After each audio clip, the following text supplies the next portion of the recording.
Assalamualaikum warahmatullahi wabarakatuh. Selamat pagi, siang, sore, dan malam bagi Mas dan Mbak Aslab Anatomi. Sebelumnya perkenalkan, nama saya Faiha Praziza dengan NIM G00244153 dari kelompok A3 dengan Aslab Anatomi Mbak Isna. Di sini saya akan menjawab soal yang sudah diberikan oleh Mas dan Mbak Aslab Anatomi guna memenuhi tugas Inhal Anatomi 2.3. Untuk soalnya sendiri, di sini jelaskan anatomi lengkap dari medula spinalis. Oke, saya akan mulai dari struktur eksterna dan struktur internanya. Untuk struktur eksternanya, untuk struktur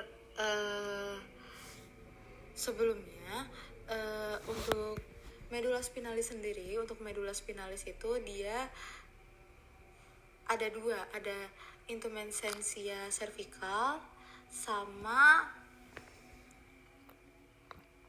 intumescentia lumbalis. Nah, untuk intumescentia cervical dia tuh di C3 sampai T2, terus pembesaran klimaksnya itu nanti di C6. Nah, kalau misalkan intumescentia lumbalis dia tuh di T10 sampai L2, nanti pembesaran klimaksnya di di T12. Lalu untuk conus medularis dia tuh ujung inferior dari medula spinalis yang nantinya membentuk kerucut.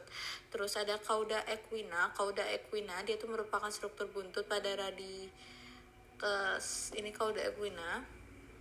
Dia merupakan struktur buntut pada radius lumbalis et sacralis.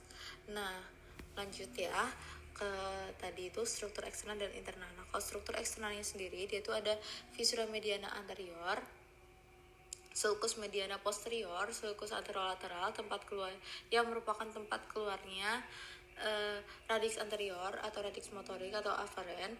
Terus untuk sulcus posterolateral dia tempat keluarnya radix posterior atau sensorik atau afferent. Nah, untuk struktur interna dia ada substansia alba sama substansia grisea. Nah, untuk substansia alba itu dia yang ini, yang white matter. Kalau misalkan substansia grisea dia yang di luar, itu yang gray matter. Nah, kalau di gambar ini substansia grisea pokoknya dia yang di luar. Nah, kalau substansia alba dia yang putihnya. Ini beda potongan. Oke, next aja.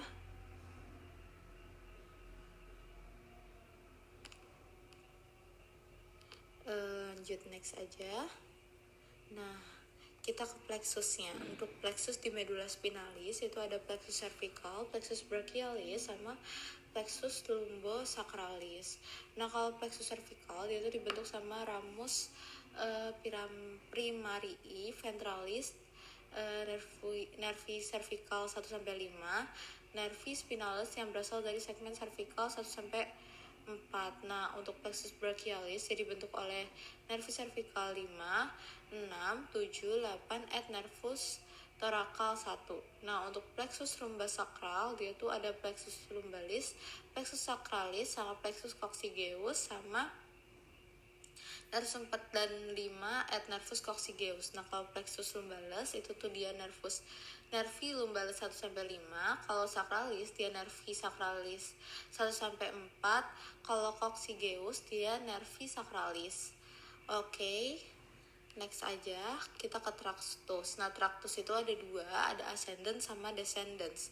Nah, ini tuh ibarat ascendens itu yang kanan ya, yang merah, yang biru maksudnya nih, yang sensorik. Terus descendant itu yang warna merah ini. Kita mulai dari yang ascendant terlebih dahulu. Nah, untuk yang ascendant itu tuh dia ada spinothalamicus anterior sama lateral, sama ada spinocerebellaris yang terdiri dari anterior dan posterior, terus ada columna dorsalis posterior. Nah, kalau spinothalamicus anterior dia itu bakal membawa rangsang raba dan tekan. Kalau lateralnya dia membawa rangsang nyeri dan suhu. Kalau spinocerebellaris anterior posterior dia membawa rangsang keseimbangan proprioseptif. Kalau columna dorsalis posterior dia bakal melokalisasi sentuhan, getaran, diskriminasi 2 titik, dan proprioseptif.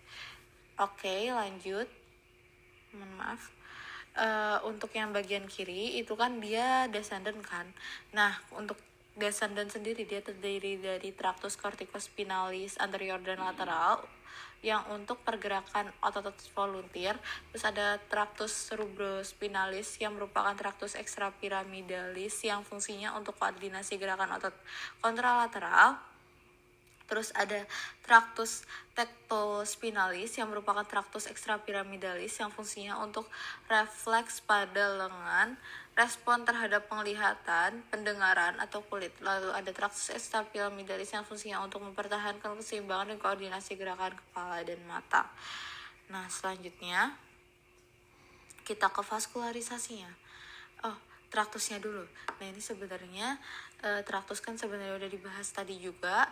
Kalau corticospinalis sendiri itu tuh dia fungsinya untuk motorik. Kalau spinothalamikus dia tadi kan corticospinalis itu yang descendants, kalau spinothalamikus yang ascendants. Kalau corticospinalis dia untuk motorik, spinothalamikus untuk sensorik. Itu aja. Selanjutnya, nah ini gambarnya untuk corticospinalis dia di bagian sini. Nah, ini untuk spinothalamikus anterolateral. Oke, next. Untuk kita ke vaskularisasinya. Next. Nah, untuk vaskularisasinya sendiri, medula spinalis ini dia divaskularisasi oleh anterior spinal artery atau arteri anterior spinalis anterior. Karena arteri spinalis anterior itu ini kan yang posteriornya itu bagian sini ya. Nah, ini untuk nervus spinalisnya. Nah, ini untuk arteri spinal anteriornya itu yang di bawah sini nih, yang merah ini.